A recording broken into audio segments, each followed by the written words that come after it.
Hello friends, welcome to my channel. आज मैं आप लोगों के साथ शेयर करी ब्रेड से ऐसी नाश्ता की रेसिपी फ्रेंड्स, जिसको हम बहुत ही सिंपल और आसान तरीके से बना के तैयार करेंगे। ये बचे वाले ब्रेड है, आप चाहो तो ताज़े वाले ब्रेड का भी इस्तेमाल कर सकते हैं। तो सबसे पहले हम इस नाश्ते को बनाने के लिए मिक्सर जार लेना है। फिर 2 से 3 हरी मिर्च, 1 इंच अदरक और 1 मीडियम साइज़ की प्याज को इस तरह से बारीक कट करके डाल देना है। मिक्सर जार में इस तरह से डाल देना है। और आधी कटोरी मैंने इस तरह से सूजी डाली। सूजी आप कोई सा भी ले सकते हैं, मोटी पतली कोई सा भी सूजी से इस नाश्ते को बना सकते हैं।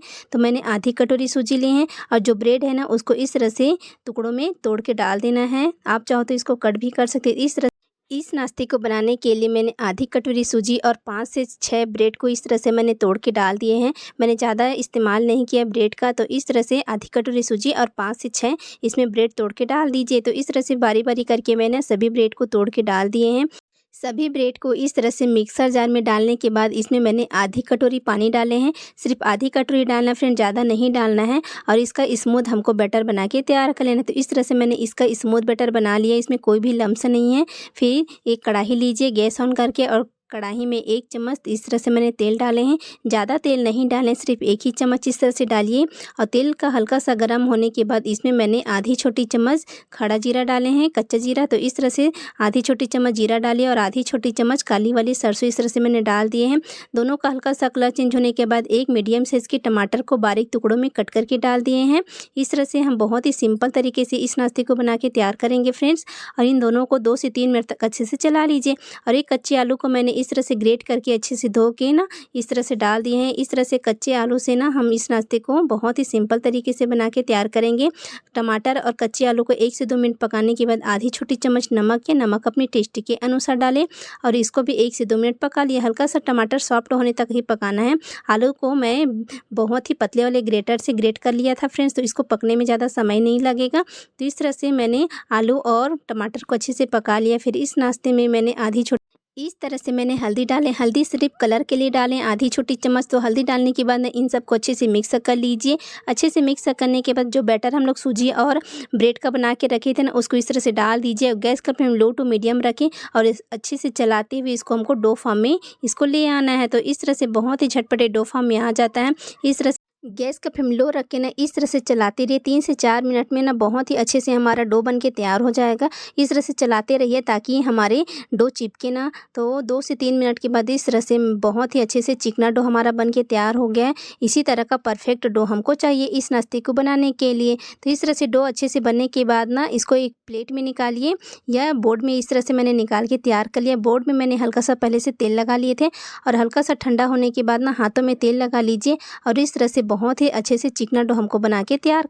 इस नाश्ते को बनाने के लिए ज़्यादा समय नहीं लगता फ्रेंड्स, बहुत ही झटपट बन के तैयार हो जाती है। तो इस तरह से हाथों की सहायता से इसको मैंने अच्छे से चिकना डो बना के तैयार कर लिया। फिर इस नाश्ते को मैंने इस तरह से शेप दे दिया। आप चाहो तो अपनी मनपसंद अनुसार इसको शेप में दे सकते हैं। तो इस तरह से मैंने छोटा छोटा राउंड शेप में करके सिलेंडर का शेप दे दिया है। तो इस तरह से बारी बारी करके ना सभी नाश्ते को हमको बना के तैयार कर लेना। बहुत ही सिंपल और आसान तरीके से इस क्रिस्पी नाश्ता को आप ज़रूर से ट्राई कीजिएगा फ्रेंड। बारी बारी करके ना मैंने इस तरह से सभी को तैयार कर लिया है। सभी तैयार करने के बाद ना इस नाश्ते को हम लोग फ्राई करेंगे। तो फ्राई करने के लिए एक पैन में मैंने इस तरह से 3 से 4 बड़े चम्मच तेल गरम कर लिए। तेल का हल्का सा गरम होने के बाद ना जो नाश्ता बना के रखे थे ना, उसको इस तरह से बारी बारी करके डाल देना है। इस नाश्ते को पकने में ज़्यादा तेल की ज़रूरत नहीं पड़ती। बहुत ही कम तेल में इस तरह से हम इस नाश्ते को बहुत ही क्रिस्पी बना के तैयार कर सकते हैं। सभी नाश्ते को इस तरह से डालने के बाद ना नीचे से हल्का सा कलर चेंज होने के बाद इस तरह से बारी बारी करके ना सभी नाश्ते को अलटते पलटते हमको क्रिस्प होने तक पका लेना है। बहुत ही झटपट ही क्रिस्पी हो जाता है। और इस नाश्ते को पकाने के लिए गैस का फ्लेम हाई टू मीडियम रहना चाहिए फ्रेंड्स, क्योंकि हमारे आटे पहले से पक गया ना। तो लो फ्लेम गैस में हम इस नाश्ते को पकाएंगे ना तो तेल बहुत ही एब्जॉर्ब कर लेगा। तो इस नाश्ते को हम हाई टू मीडियम गैस में ही इसको क्रिस्प होने तक पका लेना है। तो इस तरह से अलटते पलटते हमको सभी नाश्ते को इसी तरह से क्रिस्प होने तक पका लेना है। बहुत ही ये टेस्टी लगती है। अचानक से अगर आपके घर में मेहमान आ जाए तो घर में रखे बेसिक सामानों से इस नाश्ते को बहुत ही झटपट बना के तैयार कर सकते हैं, जो छोटों से लेकर बड़ों को खूब पसंद आएगी। और मेहमान भी पूछेंगे इसको कैसे बनाएं, इतना स्वादिष्ट बन के तैयार होती है।